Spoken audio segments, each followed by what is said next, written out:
Hi అండి, అందరికీ నమస్కారం. ఈరోజు మీకోసం మొరటి మొగుడు పార్ట్ 6. మరి కథలోకి వెళ్తే, సందీప్ విసిన సవాల్తో ఆ ఇంట్లో ఒక పెద్ద భూకంపం వచ్చినట్టయింది. ఆ మాటల యుద్ధం తర్వాత సుమతి ఇద్దరిని ఆపింది, కానీ ఆమె ఏ పక్షాన నిలబడకుండా కన్నీళ్లతో తన గదిలోకి వెళ్ళిపోయింది. రేపు ఉదయం వచ్చి నా చెల్లిని తీసుకెళ్తాను, దమ్ముంటే ఆపు అని చెప్పి సందీప్ అక్కడి నుండి వెళ్ళిపోయాడు. యశ్వంత్ అతన్ని ఆపలేకపోయాడు. ఒకప్పుడు తన ముందు తలదించుకొని నిలబడి ఒక సామాన్య మధ్యతరగతి కుర్రాడు ఈరోజు తన కోటలోకి వచ్చి తన అహంకారాన్ని బద్దలు కొట్టి వెళ్తూ ఉంటే యశ్వంత్ కేవలం చూస్తూ ఉండిపోయాడు. సందీప్ వెళ్ళిన తర్వాత ఇల్లంతా నిశ్శబ్దంగా మారిపోయింది. ఆర్తి తలుపులు వేసుకుని లోపలే ఉండిపోయింది. ఆ ఇంట్లో ముగ్గురు మనుషులు, ఒక పసిబిడ్డ ఉన్నారు. కానీ ఒకరితో ఒకరికి సంబంధం లేనట్టుగా ఆ ఇల్లు ఒక శ్మశానాన్ని తలపిస్తుంది. రాత్రి 12 గంటలు దాటింది. యశ్వంత్ తన స్టడీ రూమ్లో ఒంటరిగా కూర్చొని ఉన్నాడు. గదిలో లైట్లు ఆర్పేసి ఉన్నాయి. కేవలం టేబుల్ ల్యాంప్ వెలుతురు మాత్రమే అతని ముఖం మీద పడుతుంది. అతని చేతిలో సగం తాగిన వాటర్ గ్లాస్ ఉంది. అతని మెదడు విశ్రమించడం లేదు. ఉదయం జరిగిన సంఘటనలు, ఆర్తి కళలో కనిపించిన ఆ ధిక్కారం, సందీప్ అన్న మాటలు అన్నీ ఒక రికార్డర్లా అతని చెవుల్లో మారుమోగుతూనే ఉన్నాయి. రాధిక ఏనాడో నీ రోగాన్ని కనిపెట్టింది, అందుకే వదిలేసింది. నువ్వు నా చెల్లెల్ని కొనుక్కున్నావనుకుంటున్నావు. నువ్వు రక్షించడం లేదు, డామినేట్ చేస్తున్నావు. సందీప్ విసిరిన మాటలు ఒక్కొక్కటిగా అతని గుండెను కోస్తున్నాయి. ఇన్నాళ్ళు తంది తప్పు అని ఎవరతనికి ముఖం మీద చెప్పలేదు. తను చాలా గొప్పవాడని, తన భార్యను ఒక మహారాణిలా చూసుకున్నానని, తన రూల్స్ అన్ని కుటుంబం మంచి కోసమేనని అతను బలంగా నమ్మాడు. తన కంట్రోల్ని ప్రేమ అనే అబద్ధ పొరలతో కప్పేసుకుని బతికాడు. కానీ ఇప్పుడు ఆ పొర పూర్తిగా చిరిగిపోయింది. యశ్వంత్ టేబుల్ మీద ఉన్న నీళ్ల గ్లాసును గట్టిగా పట్టుకున్నాడు. తన భార్య రేపు ఉదయం తన బిడ్డను తీసుకుని శాశ్వతంగా ఈ ఇల్లు వదిలి వెళ్ళిపోబోతుంది. ఆలోచన అతన్ని వణికిస్తుంది. ఒక భార్య వెళ్ళిపోతుందన్న బాధ కంటే తన భార్య తన్ను వదిలేసి వెళ్ళిపోయింది అని సమాజం ఏమనుకుంటుందో అన్న భయం అతన్ని దహిస్తుంది. తన కంట్రోల్ జారిపోయిందన్న నిజం అతని అహంకారాన్ని నిలువునా కోసేస్తుంది. నెమ్మదిగా కుర్చీలో వెనక్కి ఆనుకొని కళ్ళు మూసుకున్నాడు యశ్వంత్. కళ్ళు మూసుకోగానే అతని మనసు వర్తమానం నుండి 25 ఏళ్ల వెనక్కి ప్రయాణించింది. అదొక పాతకాల పెంకుటిల్లు. ఆ ఇంట్లో ఎప్పుడూ ఒక భయానకరమైన నిశ్శబ్దం రాజమేలేది. ఆ ఇంటి గుమ్మం బయట ఒక వ్యక్తి అడుగుల చప్పుడు వినపడగానే ఇంట్లో ఉన్న 10 ఏళ్ల కుర్రాడు, వంటగదిలో ఉన్న అతని తల్లి వణికిపోయేవారు. ఆ అడుగుల చప్పుడు యశ్వంత్ తండ్రి రాఘవరావుది. రాఘవరావు ఒక నియంత. ఆ ఊళ్ళో అందరికీ ఆయనంటే భయం, గౌరవం. కానీ ఇంట్లో మాత్రం ఆయన ఒక రాక్షసుడు. ఆయన చెప్పిన సమయానికి భోజనం రెడీ అవ్వాలి. ఆయనకు నచ్చిన బట్టలే సుమతి కట్టుకోవాలి. సుమతి బయటి వాళ్ళతో, కనీసం చుట్టుపక్కల ఆడవాళ్ళతో కూడా మాట్లాడడానికి వీల్లేదు. ఎవరైనా చుట్టాలు వస్తే వాళ్ళ ముందు సుమతి తలదించుకుని ఉండాలి. ఏ చిన్న తప్పు జరిగినా రాఘవరావు అరుపులతో ఇల్లు దద్దరిల్లిపోయేది. యశ్వంత్కి బాగా గుర్తుంది. ఒకరోజు దీపావళి పండగకు సుమతి తనకిష్టమైన ఓ గులాబీ రంగు చీర కట్టుకుంది. ఆ చీర రాఘవరావుకు నచ్చలేదు. నాకు అడగకుండా ఈ చీర ఎందుకు కట్టుకున్నావు అని అరిచి ఆ చీరను ఆమె ఒంటి మీద ఉండగానే లాగేసి అగ్గిపెట్టి తగలబెట్టాడు. ఆ రోజు సుమతి వంటగదిలో కూర్చుని చేతుల్లో ముఖం దాచుకుని రోజంతా ఏడ్చింది. 10 ఏళ్ల యశ్వంత్ ఒక మూల నిలబడి కన్నీళ్లతో ఆ దృశ్యాన్ని చూశాడు. తన తండ్రి అడుగుల చప్పుడు వింటే యశ్వంత్కి ఎంత భయమో అంతకంటే ఎక్కువ అసహ్యం. మా నాన్న ఒక రాక్షసుడు. మా అమ్మని ఎంత హింసిస్తున్నాడు. నేను పెద్దయ్యాక మా నాన్నలా అస్సలు అవ్వకూడదు. నా భార్యను నేను మా అమ్మలా ఏడిపించకూడదు. నేను ఒక మంచి భర్తగా ఉంటాను అని ఆ 10 ఏళ్ల వయసులో యశ్వంత్ తన్ను తాను ఎన్నోసార్లు ప్రమాణం చేసుకున్నాడు. స్టడీ రూమ్లో కళ్ళు తెరిచాడు యశ్వంత్. అతని కళ్ళల్లో ఇప్పుడు భయం లేదు, ఒక భయంకరమైన దిగ్భ్రాంతి ఉంది. అతను నెమ్మదిగా కుర్చీలోని లేచి గదిలో ఉన్న ఒక నిలువుట అద్దం దగ్గరకు వెళ్ళాడు. అద్దంలో తన ప్రతిబింబాన్ని చూసుకున్నాడు. ఆ అద్దంలో అతనికి యశ్వంత్ కనిపించడం లేదు. 25 ఏళ్ల క్రితం వంటగదిలో తన తల్లి చీరను తగలపెట్టిన తన తండ్రి రాఘవరావు కనిపిస్తున్నాడు. యశ్వంత్ గుండె ఒకసారిగా ఆగిపోయినంత పనైంది. అతని చేతులు వణుకుతున్నాయి. లేదు లేదు అని గొనిగాడు. కానీ వాస్తవం అతని కళ్ళ ముందు ఒక సినిమా రీల్లా తిరుగుతుంది. తన తండ్రి తన తల్లి చీర రంగును శాసించాడు. తను ఏకంగా ఆర్తి జీవితాన్ని శాసించాడు. తన తండ్రి సుమతిని బయటి ప్రపంచానికి దూరం చేశాడు. తను ఆర్తిని తన బెస్ట్ ఫ్రెండ్ మాయకు, అన్నయ్య సందీప్కి దూరం చేశాడు. తన తండ్రి అరిస్తే సుమతి వణికిపోయేది. తను గొంతు పెంచితే ఆర్తి వణికిపోయింది. ఒకప్పుడు తన తండ్రి అడుగుల చప్పుడు వింటే తన తల్లి ఎలా భయపడేవారు. ఇప్పుడు తన కారు హారన్ వినపడితే తన ఇంట్లో ఆర్తి కూడా అలాగే భయపడుతుంది కదా. తన తండ్రి సుమతిని ఎలాగైతే ఒక వస్తువులా, ఒక బానిసలా చూశాడు, తను కూడా ఆర్తిని అలాగే ట్రీట్ చేస్తున్నాడు. తన తండ్రి సుమతి కన్నీళ్లను ఎలాగైతే లెక్క చేయలేదు, తను కూడా ఆర్తి పడే మానసిక వేదనను ప్రొటెక్షన్ అనే పేరుతో కప్పుచ్చాడు. ఆర్తికి ఏది ఇష్టమో, తను ఏది తినాలో, ఎప్పుడు పడుకోవాలో, చివరికి తన బిడ్డకు పాలు ఎప్పుడు ఇవ్వాలో కూడా తానే శాసించాడు. తన తండ్రి చేసిన భౌతిక దాడికి తను చేస్తున్న ఈ మానసిక హింసకు ఏమాత్రం తేడా లేదు. నేను నా నాన్నలా అయ్యాను. ఈ ఒక్క వాక్యం యశ్వంత్ నోటి నుండి బయటకు రాగానే అతని కాళ్ళ కింద భూమి కుంగిపోయినట్టు అనిపించింది. చిన్నతనంలో ఏ మనిషి చూసి తను అసహించుకున్నాడు. ఎవరి నీడ కూడా తన మీద పడకూడదని అనుకున్నాడు. పెరిగి పెద్దయ్యాక అచ్చం అదే మనిషిగా తను మారిపోయాడని అతనికి అర్థమైంది. విద్యావంతునని, నాగరికున్నని, హోదా ఉన్నవానని విర్రవిగిన తనలో ఇంకా పాతకాలపు పితృస్వామ్య రాక్షసుడే బతుకుతూ ఉన్నాడని అతనికి తొలిసారిగా తెలిసొచ్చింది. తను అక్షరాలు నేర్చుకున్నాడు తప్ప ఆధిపత్యం అనే ఆ వ్యాధిని వదిలించుకోలేదని ఆ క్షణంలో అతనికి సంపూర్ణంగా బోధపడింది. ఆర్తి ఇన్నాళ్ళు ఎంత నరకం అనుభవించిందో తన తల్లి సుమతి పడ్డ బాధను గుర్తు చేసుకున్నప్పుడు యశ్వంత్కి స్పష్టంగా అర్థమైంది. తన బిడ్డను తనకు దూరం చేస్తున్నానని ఆర్తి కళ్ళలో కనిపించిన ఆ భయం, ఆ ఆవేదన ఇప్పుడు యశ్వంత్ కళ్ళ ముందు కదలాడుతున్నాయి. అద్దం మీద చేతులు ఆడించి తల వంచుకున్నాడు యశ్వంత్.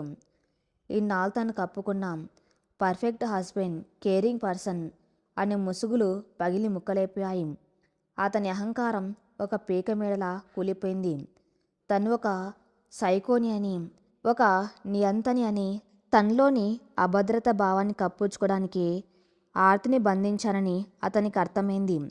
రాధిక ఎందుకు తను వదిలేసిందో ఇప్పుడు అతనికి స్పష్టమైంది. ఆ రోజు రాధిక తన తప్పును ఎత్తి చూపినప్పుడు తను మారాల్సింది, కానీ తను మారలేదు. ఆ రోగాన్ని ఆర్తి మీదకు రుద్దాడు. యశ్వంత్ మోకాళ్ళ మీద కింద కులబడిపోయాడు. అతని కళ్ళ నుండి మొదటిసారిగా కన్నీళ్లు వస్తున్నాయి. అవి బాధతో వస్తున్న కన్నీళ్లు కావు, పశ్చాత్తాపంతో తన అసలు స్వరూపాన్ని చూసుకొని అసహ్యంతో వస్తున్న కన్నీళ్లు. ఆ చీకటి గదిలో తన 2 చేతుల ముఖం దాచుకొని చిన్న పిల్లాళ్ళ వెక్కి వెక్కేయడం మొదలుపెట్టాడు. నేను రాక్షసుని అయ్యాను. ఆర్తి జీవితాన్ని నాశనం చేశాను. నా బిడ్డకు కూడా నేను ఒక క్రూరమైన తండ్రిగా మారబోతున్నాను అని తనలో తాను గొనుక్కుంటూ కుమిలిపోయాడు. ఈ రియలైజేషన్ అతని తీవ్రంగా డిస్టర్బ్ చేసింది. తన మీద తనకే అసహ్యం వేస్తుంది. రేపు ఉదయం తన భార్య బిడ్డ ఈ ఇల్లు వదిలి వెళ్ళిపోతూ ఉంటే వారిని ఆపే హక్కు, అర్హత తనకు లేవని అతనికి తెలిసిపోయింది. తను చేసిన గాయాలు పూడ్చలేనివి. తన నియంత్రణ ఆర్తి ఆత్మను చంపేసింది. కొంతసేపటికి కన్నీళ్లు తుడుచుకుని యశ్వంత్ పైకి లేచాడు. అతని ముఖంలో ఇప్పుడు అహంకారం లేదు, తీవ్రమైన వేదన ఉంది. కానీ ఇప్పుడు ఏం చేయాలి? తను తప్పు చేశానని తెలిసింది. ఆర్తి పట్ల తను ఎంత క్రూరంగా ప్రవర్తించాడో అర్థమైంది. కానీ ఆ తప్పును ఎలా సరిదిద్దాలి? ఆలోచిస్తున్న కొద్దీ యశ్వంత్కి ఒక భయంకరమైన నిజం ఎదురైంది. అతనికి మారటం ఎలాగో తెలియదు. చిన్నప్పటి నుండి అతను చూసిన ఏకైక బంధం తండ్రి ఆజ్ఞాపించడం, తల్లి తలవంచడం. ప్రేమంటే ఆధిపత్యం అని, భద్రత అంటే నియంత్రణ అని మాత్రమే అతను నేర్చుకున్నాడు. ఒక మగవాడు తన భార్య దగ్గర తల వంచొచ్చని, తప్పు జరిగితే సారీ చెప్పొచ్చని అతనికి ఎవరు నేర్పించలేదు. తనలోని మగాహంకారం, ఇన్నాళ్ళుగా పాతుకుపోయిన కండిషనింగ్ ఇప్పుడు అతన్ని బంధిస్తుంది. అతను వెళ్ళి ఆర్తి కాళ్ళు పట్టుకొని క్షమాపణ అడగాలనుకుంటున్నాడు. నన్ను క్షమించు ఆర్తి, నేను నా నాన్నలా మారాను, నన్ను వదిలేసి వెళ్ళొద్దు అని ప్రాధేయపడాలనుకుంటున్నాడు. కానీ అతని కాళ్ళు ముందుకు కదలం లేదు. అహంకారం అనే ఒక దెయ్యం అతని భుజాల మీద కూర్చుని వెక్కిరిస్తుంది. నువ్వు సారీ చెబితే నీ పరువు ఏమవుతుంది? నీకంటే 12 ఏళ్ళు చిన్నదైన భార్య ముందు నువ్వు ఓడిపోయినట్టు ఒప్పుకుంటావా? రేపు ఆమె నీ నెత్తిన కూర్చుంటుంది. ఒక మగవాడివే ఉండి తల వంచుతావా అనే అతనిలోని పాత భావజాలం అతన్ని భయపెడుతుంది. యశ్వంత్ మెదల్లో ఒక పెద్ద యుద్ధం జరుగుతుంది. ఒకవైపు ఆర్తిని, తన బిడ్డను కోల్పోతున్నానన్న భయం, తన తప్పును తెలుసుకున్న పశ్చాత్తాపం, మరోవైపు ఇన్నాళ్లుగా తను పెంచుకున్న అహంకారం, తల వంచితే ఏమవుతుందో అన్న పిరికితనం. అతనికి ఆర్తి కావాలి. కానీ ఆర్తికి బానిసలా కాకుండా సమానమైన భార్యలా గౌరవం ఇచ్చి బతకడం ఎలాగో అతనికి తెలియదు. స్వేచ్ఛనివ్వటం ఎలాగో అతనికి చేత కాదు. తెల్లవారుజామున 4 గంటలు అవుతుంది. యశ్వంత్ ఇంకా ఆ స్టడీ రూమ్లోని పాచర్లు చేస్తున్నాడు. రేపు ఉదయం సందీప్ వస్తాడు. తన చెల్లిని తీసుకువెళ్తాడు. ఇప్పుడు తనేం చేయాలి? తన కన్నీళ్లను పశ్చాత్తాపాన్ని దిగమింగుకొని ఎప్పట్లాగే అహంకారంతో ప్రవర్తించి వాళ్లను వెళ్ళనివ్వాలా? లేక అందరి ముందు తన తప్పును ఒప్పుకొని ఆర్తి కాళ్ళ మీద పడాలా?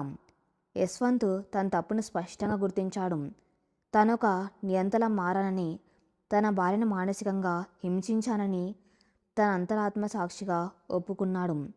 కానీ తన మనసులో ఒప్పుకోవటం వేరు, బాధితురాలి ముందు నిలబడి తన తప్పును అంగీకరించడం వేరు. ఇన్నాళ్ళు ఒక దేవుళ్ళ విర్రవీగిన యశ్వంత్ ఇప్పుడు ఒక సాధారణ మనిషిలా తన తప్పును ఆర్తి ముందు ఒప్పుకోగలదాం? పశ్చాత్తాపం అతనిలోని అహంకారాన్ని గెలవగలదాం? ఉదయం కాబోతుంది. సందీప్ రాబోతున్నాడు. ఆర్తి తన బిడ్డతో సహా ఆ గడప దాటబోతుంది. ఆ చివరి క్షణంలో తన ఆధిపత్యానికి అలవాటు పడిన యశ్వంత్ నిజంగా మారగలడాం? లేక తన పరువు కోసం ఆర్తిని దూరం చేసుకుంటాడా?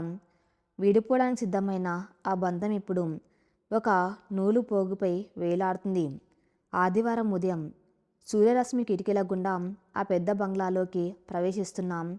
అక్కడ కమ్ముకున్న చీకటిని, నిశ్శబ్దాన్ని మాత్రం పారద్రోలలేకపోయింది. సందీప్ విసిరిన సవాల్తో ఆ ఇంట్లో ఒక పెద్ద భూకంపం వచ్చినట్టయింది. ఆ మాటల యుద్ధం తర్వాత సుమతి ఏ పక్షాన నిలబడకుండా కన్నీళ్లతో తన గదిలోకి వెళ్ళి తలుపులు వేసుకుంది. రేపు ఉదయం వచ్చి నా చెల్లిని తీసుకువెళ్తాను, దమ్ముంటే ఆపు అని చెప్పి సందీప్ వెళ్ళిన క్షణం నుండి యశ్వంత్ మనసులో ఒక భయంకరమైన యుద్ధం నడుస్తూనే ఉంది. రాత్రంతా పశ్చాత్తాపంతో, అంతర్మదనంతో కుమిలిపోయిన యశ్వంత్ కళ్ళు ఎర్రబడి ఉబ్బు ఉన్నాయి. చిన్నతనంలో ఏ తండ్రిని చూసి అసహించుకున్నాడు. అచ్చం అదే రాక్షసుల్లా తాను మారాడు అనే నిజం అతని నిలువున దహించి వేస్తుంది. ఉదయం 8 గంటలు అవుతుంది. అతని హాల్లోని సోఫాలో నిశ్చలంగా కూర్చుని ఉన్నాడు. సరిగ్గా అప్పుడే ఇంటి బయట కార్ల టైర్లు శబ్దం వినిపించింది. యశ్వంత్ గుండె ఒక్కసారిగా వేగంగా కొట్టుకుంది. సందీప్ వచ్చేశాడు. గేట్ తీసుకుని సందీప్ లోపలికి అడుగుపెట్టాడు. నిన్నటి ఆవేశం అతని ముఖంలో లేదు. కాంతన చెల్లెల్ని, మేనకోడల్ని ఆ నరకం నుండి ఎలాగైనా సరే తీసుకువెళ్ళాలి అన్న దృఢనిశ్చయం అతని కళ్ళల్లో కనిపిస్తుంది. సుమతి కూడా అప్పుడే తన గదిలో నుండి బయటకు వచ్చి భయంగా సందీప్ వైపు చూసింది. యశ్వంత్ నెమ్మదిగా సోఫాలో నుండి లేచి నిలబడ్డాడు. అతని గొంతులో, బాడీ లాంగ్వేజ్లో నిన్నటి అహంకారం లేదు. ఆర్తి ఎక్కడా? సందీప్ గంభీరంగా అడిగాడు. ఆ ప్రశ్నకి ఎవరు సమాధానం చెప్పేలోపే లోపలిగా తలుపు తెరుచుకుని శబ్దం వినిపించింది. అందరి చూపులు ఆ తలుపు వైపు మళ్ళాయి. ఆర్తి బయటకు వచ్చింది. ఆమె ఒక చేతిలో తన ప్రాణ సమానమైన పాపను అక్కున చేర్చుకుని ఉంది. మరో చేతిలో ఒక చిన్న సూట్ కేసు ఉంది. ఆమెను చూడగానే యశ్వంత్కి ఊపిరాగినంత పనైంది. ఇన్నాళ్ళు తన ముందు భయంతో వణికిన, తలదించుకొని తిరిగిన ఆ చిన్నపిల్ల ఇప్పుడు అక్కడ కనిపించలేదు. ఆమె కళ్ళు ఏడవలేదు. ఆమె భుజాలు వంగలేదు. ముఖంలో ఒక భయంకరమైన ప్రశాంతం, అంతులేని పరిపక్వత అనిపిస్తున్నాయి. ఒక తల్లి తన ఆత్మగౌరవాన్ని, బిడ్డ భవిష్యత్తును కాపాడుకోవడానికి తీసుకున్న అత్యున్నత నిర్ణయం ఆమె ప్రతి అడుగులోనూ ఉట్టిపడుతుంది. సందీప్ ముందుకు వెళ్ళి ఆర్తి చేతిలో ఉన్న సూట్ కేసు అందుకున్నాడు. కారు స్టార్ట్ చేసి ఉంచాను చెల్లి, వెళ్దాం రా అన్నాడు సందీప్ యశ్వంత్ వైపు తీవ్రంగా చూస్తూ. యశ్వంత్ చేతులు ముడుచుకున్నాయి. తన కళ్ళ ముందే తన భార్య బిడ్డలు శాశ్వతంగా దూరం అవుతున్నారా? అతని లోపల ఉన్న పాత అహంకారం వాళ్ళని ఆపు, నీ అధికారం చెలాయించు, నిలది అని అరుస్తుంది. కానీ నిన్న రాత్రి అద్దంలో చూసుకున్న తన తండ్రి ప్రతిబింబం చేసిన మానసిక హింస తాలూకు నిజం అతని గొంతును నొక్కిపట్టాయి. ఆర్తి యశ్వంత్ గొంతు నుండి సన్నగా దీనంగా ఆ పిలుపు బయటకు వచ్చింది. ఆర్తి అడుగులాగాయి. ఆమె సందీప్ వైపు తిరిగి, అన్నయ్య, నువ్వొక్క నిమిషం కారు దగ్గర ఉండు, నేను ఆయనతో మాట్లాడి వస్తాను అంది చాలా స్థిరంగా. సందీప్ యశ్వంత్ వైపు ఒకసారి హెచ్చరికగా చూసి సూట్ కేసుతో బయటకు నడిచాడు. సుమతి కూడా పరిస్థితి తీవ్రతను అర్థం చేసుకుని ఏం మాట్లాడకుండా లోపలికి వెళ్ళిపోయింది. హాల్లో ఇప్పుడు ఆర్తి యశ్వంత్ ఇద్దరే మిగిలారు. వారి మధ్య కొన్ని అడుగుల దూరం మాత్రమే ఉంది. కానీ మానసికంగా కొన్ని జన్మల ఎడమ ఏర్పడింది. యశ్వంత్ తమ కళ్ళలోకి సూటిగా చూడలేకపోతున్నాడు. నిన్న రాత్రి తన తప్పును తెలుసుకున్న పశ్చాత్తాపం ఒకవైపు, ఇప్పుడే ఏ క్షణమైనా ఆర్తి తన ముఖం మీద కోపాన్ని కురిపించి రాధికల చీకొట్టి వెళ్ళిపోతుందేమో అన్న భయం మరోవైపు అతన్ని పట్టి పీడిస్తున్నాయి. ఆర్తి పాపను తన గుండెలకు మరింత దగ్గరగా హత్తుకుంది. యశ్వంత్ వైపు సూటిగా చూసింది. ఆమె కళ్ళల్లో కోపం లేదు, ద్వేషం లేదు, కేవలం జీవితాన్ని, ఎదుటి మనిషిని పూర్తిగా అర్థం చేసుకున్నాం ఒక స్పష్టత ఉన్నాయి. యశ్వంత్ ఆర్తి చాలా నెమ్మదిగా ప్రశాంతంగా పిలిచింది. ఒకప్పుడు ఆమె ఏమండి అనో, యశ్వంత్ గారు అనో భయంతో వణుకుతో పిలిచేది. కానీ ఇప్పుడు ఒక సమానమైన వ్యక్తిగా తన హక్కును చాటుకుంటూ పేరు పెట్టి పిలిచింది. కొంతకాలం నేను పాపతో పుట్టింటికి వెళ్తాను. ఆ మాట యశ్వంత్ చెవుల్లో పిడుగులా పడింది. ఆమె వెళ్ళిపోతుందని తెలుసు. కానీ ఆమె స్వయంగా ఆ మాట చెప్పేసరికి అతని గుండె ముక్కలైపోయింది. ఆర్తి, నువ్వు నన్ను వదిలేసి, యశ్వంత్ తడబడ్డాడు. అతని అహంకారం ఎప్పుడు ఎవరిని క్షమాపణ అడగనివ్వలేదు. కానీ ఈరోజు అతని గొంతు పెగలడం లేదు. ప్లీజ్ తొందరపడకు, నేను మారతాను, నువ్వు వెళ్ళవలసిన అవసరం లేదు. సందీప్ మాటలు విని నువ్వు తప్పు నిర్ణయం తీసుకోకు అని ఎలాగైనా కవర్ చేసుకునే ప్రయత్నం చేశాడు. ఆర్తి పెదవులపై ఒక చిన్న చిరునవ్వు విరిసింది.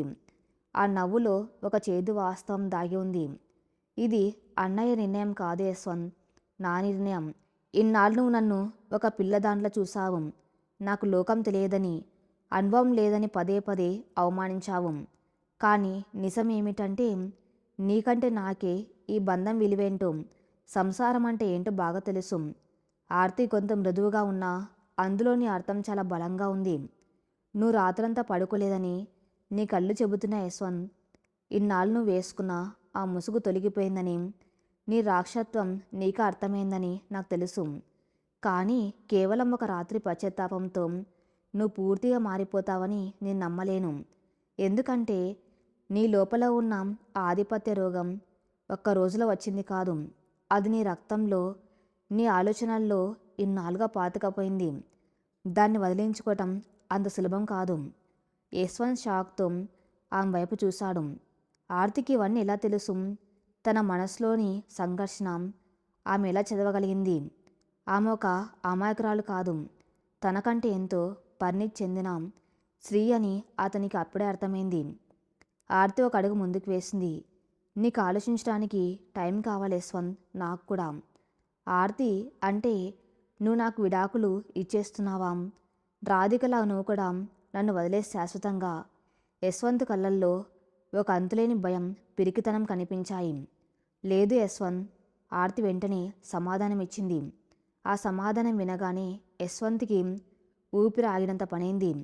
లోపల ఏదో చిన్న ఆశ చిగురించింది. రాధిక నిన్ను ప్రేమించకముందే నీ అసలు స్వరూపాన్ని చూసింది, అందుకే వదిలేసింది. కానీ నేను నీకు భార్యనయ్యాను, ఈ బిడ్డకు తల్లినయ్యాను. ఒక బంధం ఏర్పడిన తర్వాత దాన్ని ముక్కలు చేసుకోవటం అంత సులువు కాదు. నేను ఈ ఇంటి నుండి వెళ్తున్నది నీతో విడిపోవడానికి కాదు యశ్వంత్. ఆర్తి కళ్ళల్లో ఒక సన్నటి కన్నీటి పొర కదిలింది. కానీ ఆమె దాన్ని దాటేసింది.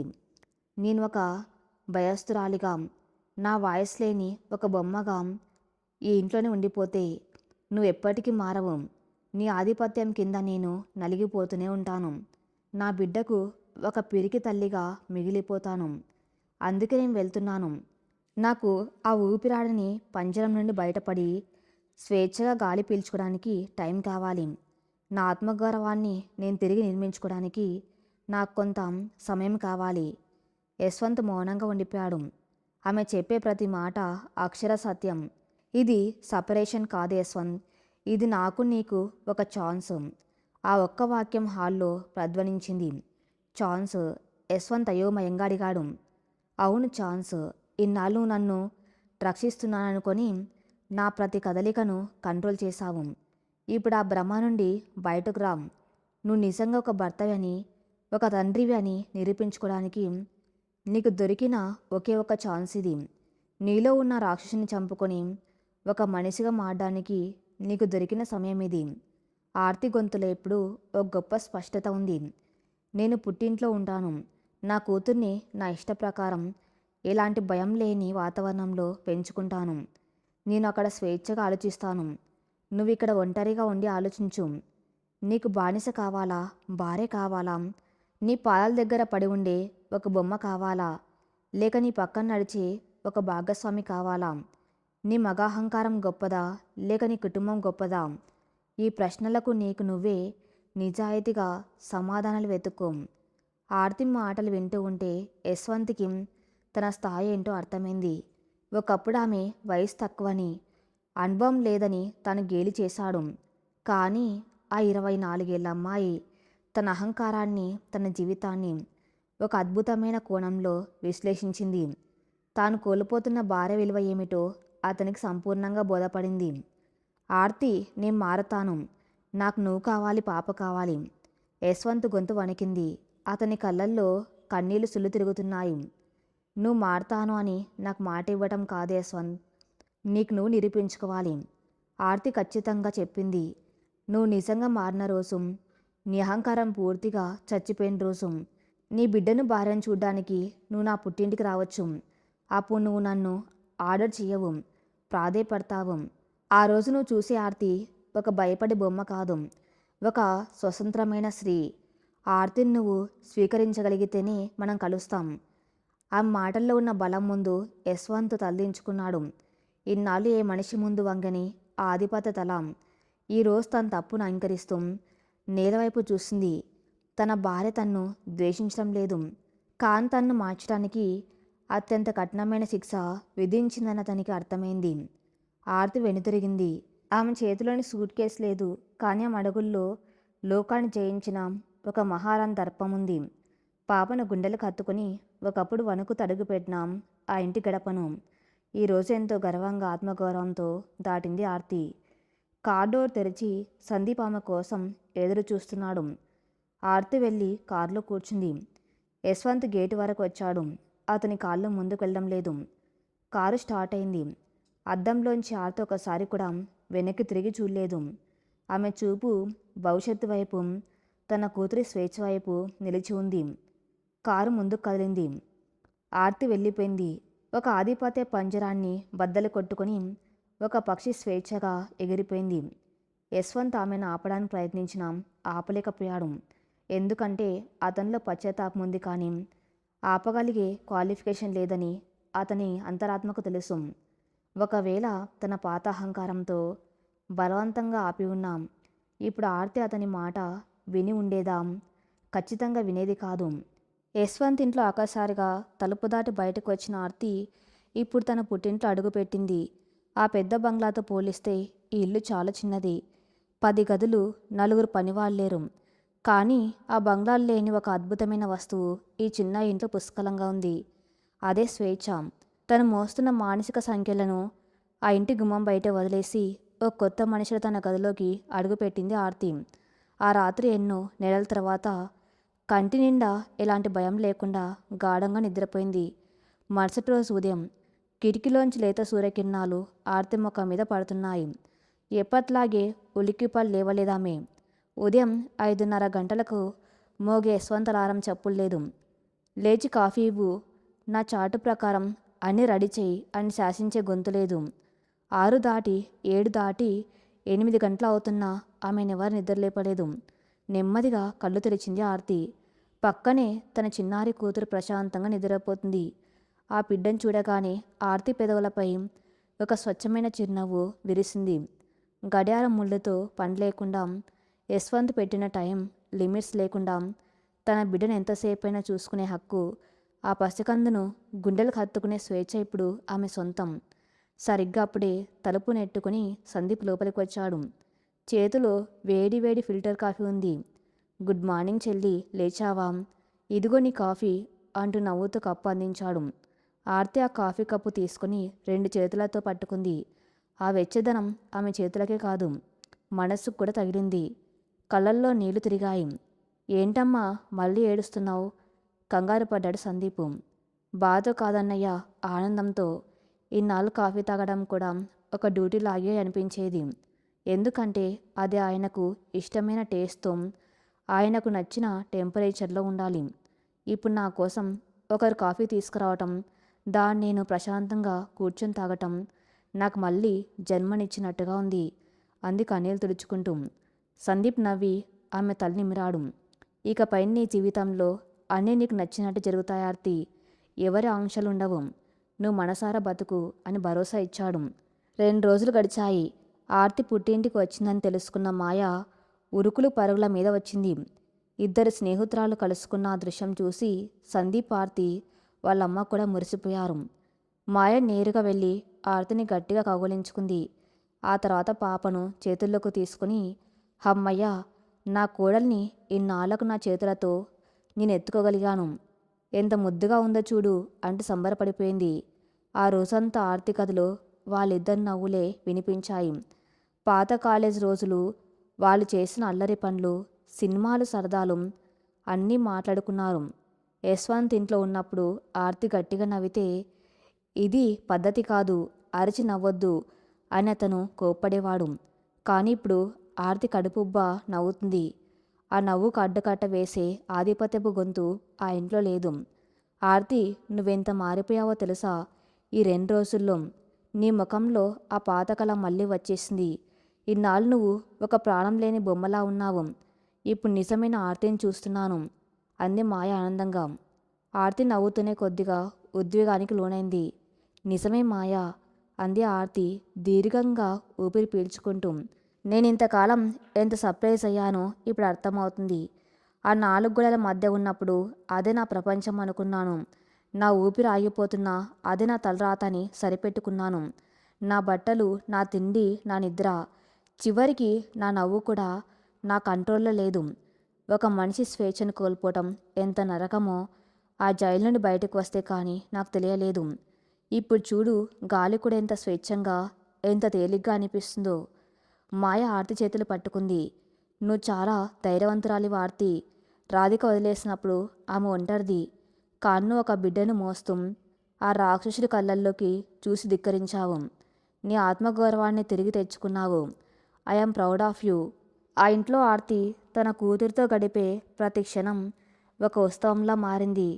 యశ్వంత్ పెట్టిన గంటల రూల్ ఇక్కడ లేదు. ఆర్తి పాపకు తనే స్వయంగా స్నానం చేయిస్తుంది, పాలు పడుతుంది, జోలపాట పాడుతూ నిద్రపుస్తుంది. పాప ఏడ్చిన నవ్వినా ఆర్తి పక్కనే ఉంటుంది. తల్లి స్పర్శ దొరకటంతో ఆ పసికంది కూడా ఎంతో సంతోషంగా, ఆరోగ్యంగా ఎదుగుతుంది. ఇదంతా దూరం నుండి గమనిస్తున్న ఆర్తి వాళ్ళమ్మ మనసులో ఒక పెద్ద మార్పు వచ్చింది.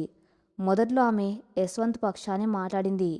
ఆడపిల్ల అన్నాక అడ్జస్ట్ అవ్వాలి, మొగుడు చెప్పినట్టు వినాలి అని ఆర్తికి సర్ది చెప్పింది. కానీ ఇప్పుడు పుట్టింట్లో తన కూతురు ఎంత సంతోషంగా ఉందో ఆమె చూస్తుంది. యశ్వంత్ ఇంట్లో ఉన్నప్పుడు ఒక రోగిష్టాన్లా, భయస్తురాల్లా ఉన్న ఆర్తి ఇప్పుడు ఒక ఆత్మవిశ్వాసం గల మహిళలా, అద్భుతమైన తల్లిలా వెలిగిపోతుంది. నా కూతురి సంతోషాన్ని, ఆస్తి, అంతస్తుల కోసం నేను బలి చేయబోయాను. ఒకవేళ సందీప్ పెళ్ళి తీసుకురాకపోయి ఉంటే నా బిడ్డ ఆ రాక్షసుడి చేతిలో బానిసలా చనిపోయేది కదా అన్న ఆర్తి తల్లి మనసులో కుమిలిపోయింది. ఆ రోజు రాత్రి కూతురి దగ్గరకు వెళ్ళి, నన్ను క్షమించమ్మా, ఒక ఆడదాన్ని అయి ఉండి, కన్న తల్లిని అయి ఉండి నీ బాధ నేను అర్థం చేసుకోలేకపోయాను. సమాజం ఏమనుకుంటుందో అన్న భయంతో నిన్ను నరకంలోకి నెట్టాను. ఇకపై నీకు ఏది సంతోషమో అదే మనకు ముఖ్యం అని కన్నీళ్లతో చెప్పింది. తల్లి కూడా తన్ను అర్థం చేసుకోవటంతో ఆర్తికి ఆ ఇంట్లో పరిపూర్ణమైన భద్రత, ప్రశాంతత దొరికాయి. ఆర్తి పుట్టింటికి వచ్చి వారం రోజులు గడిచాయి. ఆమె జీవితం ప్రశాంతంగా ఉన్నా యశ్వంత్ జీవితం మాత్రం అల్లకల్లోలంగా ఉంది. మొదటి 2 రోజులు అతను అహంకారంతోనే ఉన్నాడు. దానికి ఏమంత గతి, 2 రోజులు పోతే అదే నా కాళ్ళ దగ్గరకు వస్తుంది, అప్పుడు నా పవర్ ఏంటి చూపిస్తాను అని తనలో తను అనుకున్నాడు. కానీ ఆర్తి నుండి కనీసం ఒక ఫోన్ కాల్ కూడా రాలేదు. 3వ రోజు అతని అహంకారం సహనాన్ని కోల్పోయింది. యశ్వంత్ స్వయంగా ఆర్తికి కాల్ చేశాడు. ఫోన్ మోగ్గానే ఆర్తి స్క్రీన్ వైపు చూసింది. యశ్వంత్ అని ఉంది. ఒకప్పుడు ఆ పేరు చూడగానే ఆమె గుండె దడదల్లాడేది. కానీ ఇప్పుడు ఆమె చాలా ప్రశాంతంగా ఫోన్ ఎత్తి హలో అంది. ఏంటి ఆర్తి ఈ డ్రామా? యశ్వంత్ గొంతులో అదే పాత కోపం, అధికారం ఉన్నాయి. 3 రోజులైంది. నీ కోపం చల్లారిపోయి ఉంటుంది కదా. రేపు ఉదయం నేను కారు పంపిస్తాను. మర్యాదగా ఇంటికి వచ్చేయి. నా మీద అలగటానికి ఇది కాలేజ్ రోజులు కాదు. మనకు ఒక పాప ఉంది. నా బిడ్డను తీసుకొని వెంటనే ఇంటికి రా అని ఆర్డర్ వేశాడు. ఆర్తి గొంతు ఏమాత్రం వణకలేదు. నేను నీ మీద అలగలేదు యశ్వంత్. నేను నా నిర్ణయం తీసుకున్నాను. నీకు ఆలోచించుకోమని చెప్పాను. నువ్వు నీలో ఉన్న రోగాన్ని, ఆధిపత్యాన్ని వదిలిపెట్టే వరకు నేను ఆ ఇంటి గడప తొక్కను. ఇది డ్రామా కాదు, నా ఆత్మగౌరవం. ఆర్తి, హద్దులు దాటొద్దు. నీ భర్తని. నేను చెప్తే నువ్వు వినాలి. నువ్వు రాకపోతే లీగల్గా యాక్షన్ తీసుకుంటాను. తీసుకో యశ్వంత్. ఇన్నాళ్ళు నువ్వు నన్ను ఇలా బెదిరించే కంట్రోల్ చేశావు. ఇప్పుడు ఆ బెదిరింపులకు భయపడే ఆర్తి చచ్చిపోయింది. నీ అహంకారం తగ్గే వరకు నాకు ఫోన్ చేయకని చెప్పి నేరుగా ఫోన్ కట్ చేసింది ఆర్తి. యశ్వంత్ షాక్ అయ్యాడు. తన మాటను ఎదిరించి ఫోన్ కట్ చేయడమా? కోపంతో ఫోన్ను విసిరికొట్టాడు. మరుసటి రోజు కూడా యశ్వంత్ కాల్ చేశాడు. నువ్వు చేస్తున్న తప్పు, అందరి ముందు నా పరువు తీయకు, సైలెంట్గా వచ్చేయి అని రకరకాలుగా కోపంతోనూ అధికారంతోనూ మాట్లాడాడు. కానీ ఆర్తి వాటన్నిటినీ ఒకే మాటతో తిప్పికొట్టింది. ముందు నువ్వు మారే యశ్వంత్. రోజులు గడుస్తున్నాయి. 10 రోజులు గడిచాయి. యశ్వంత్ ఆఫీస్కి వెళ్తున్నాడు, వస్తున్నాడు. కానీ అతను ఏ రాజ్యాన్ని అయితే పాలించాలనుకున్నాడు ఆ రాజ్యం ఇప్పుడు శూన్యంగా మారింది. డైనింగ్ టేబుల్ దగ్గర అతను కూర్చుంటే ఎడం వైపున తలదించుకుని భోజనం చేసే ఆర్తి లేదు. ఉదయం అతను గదిలో ఉంటే పక్క గదిలో పాప ఏడుపు వినిపించడం లేదు. సుమతి కూడా కొడుకుతో పెద్దగా మాట్లాడడం లేదు. ఆ పెద్ద ఇల్లు ఇప్పుడు ఒక భయంకరమైన గుహలా తయారైంది. ఎటు చూసినా ఆర్తి జ్ఞాపకాలే. ఆర్తి మార్చిన తెల్లటి కటన్స్. వాటిని తీసేయమని యశ్వంత్ చెప్పినా ఆర్తి వెళ్ళిన తర్వాత అతను తీయించలేదు. ఆమె వదిలేసిన వాటర్ బాటిల్, పాప్ బట్టలు అన్నీ అతన్ని వెక్కిరిస్తున్నాయి. తన చుట్టూ ఉన్న నిశ్శబ్దం అతన్ని ఉక్కిరిబిక్కిరి చేస్తుంది. తను ఏం కోల్పోయాడో అతనికి ఇప్పుడు స్పష్టంగా అర్థమవుతుంది. ఒకరిని కంట్రోల్ చేయాలంటే కంట్రోల్ అవ్వడానికి ఎదురుగా ఒక మనిషి ఉండాలి. ఇప్పుడు ఆ మనిషి లేదు. తన ఆధిపత్యాన్ని ప్రదర్శించడానికి ఎవ్వరు లేరు. తన పవర్, అహంకారం అన్నీ ఇప్పుడు అర్ధరహితంగా మారిపోయాయి. ఒకప్పుడు తన తండ్రి రాఘవరావు గుర్తొచ్చి పశ్చాత్తాపన్న రాత్రి అతను మారడం ఎలాగో తెలియక తన పాత అహంకారాన్ని కవచంగా వాడుకున్నాడు. కానీ ఆర్తి ఆ కవచాన్ని ముక్కలు చేసి పారేసింది. అహంకారం వల్ల తను ఒంటరివాడయ్యాడు తప్ప ఏమీ సాధించలేకపోయానని అతని 10 రోజులు ఒంటరితనం నేర్పించింది. 15వ రోజు రాత్రి ఆర్తి పాపకు పాలు పట్టి నిద్రపుచ్చింది. ఆమె ఫోన్ మళ్ళీ మోగింది. యశ్వంత్ కాలింగ్. ఆర్తి ఒక నిట్టూరు పిడిచి ఫోన్ ఎత్తింది. మళ్ళీ ఏదో ఆర్గ్యుమెంట్ వినడానికి ఆ మనసును సిద్ధం చేసుకుంది. హలో అంది. అవతల వైపు నుండి వెంటనే సమాధానం రాలేదు. కేవలం ఒక నిశ్శబ్దం. యశ్వంత్ శ్వాస తీసుకున్న శబ్దం మాత్రమే వినిపిస్తుంది. హలో యశ్వంత్, చెప్పు, ఆర్తి మళ్ళీ అంది. ఆర్తి, ఈసారి యశ్వంత్ గొంతులో ఆ పాత గంభీరత లేదు. ఇప్పుడే రావాలి, నా రూల్ వినాలి అన్న ఆజ్ఞ లేదు. గొంతు చాలా నెమ్మదిగా బరువెక్కినట్టుగా ఉంది.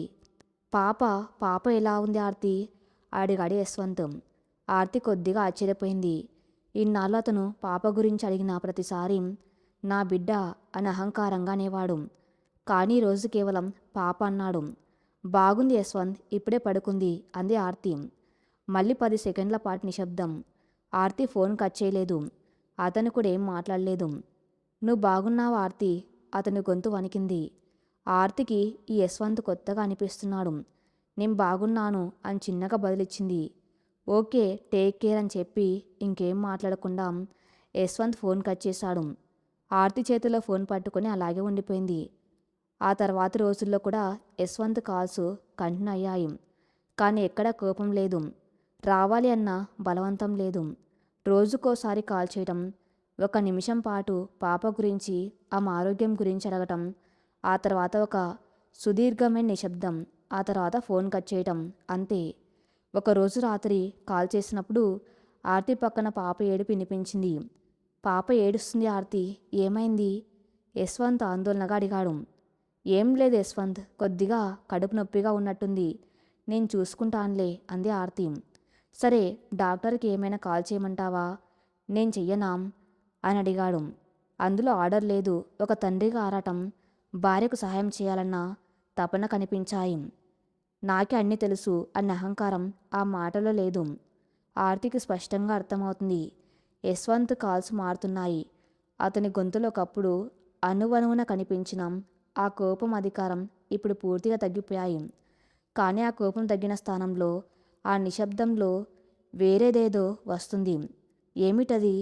అది తన ఒంటరితనాన్ని భరించలేని ఒక నియంత పిరికితనమా? భార్య బిడ్డలు లేకపోతే సమాజం ముందు తల ఎత్తుకోలేన్న స్వార్థమా? లేక నిజంగానే ఒక భర్తగా అతను తన తప్పును తెలుసుకుని పడుతున్న పశ్చాత్తాపమా? ఈ మారిన గొంతు వెనక ఉన్నది నటనో నిజమో ఆర్తికి తెలియాలి. ఆధిపత్య రాక్షసుడి గుండెల్లో నిజంగానే ప్రేమ అనే విత్తనం మొలకెత్తుందా? ఆ నిశ్శబ్దపు కాల్స్ ఆర్తి జీవితాన్ని మళ్ళీ ఆ బంగ్లా వైపు నడిపిస్తాయా? రాబోయే రోజులు ఈ బంధానికి ఎలాంటి పరీక్ష పెట్టబోతున్నాయో నెక్స్ట్ పార్ట్లో చూద్దాం. నెక్స్ట్ పార్ట్ కోసం నా ఛానల్ని ఫాలో అవుతూ ఉండండి. Thank you for listening.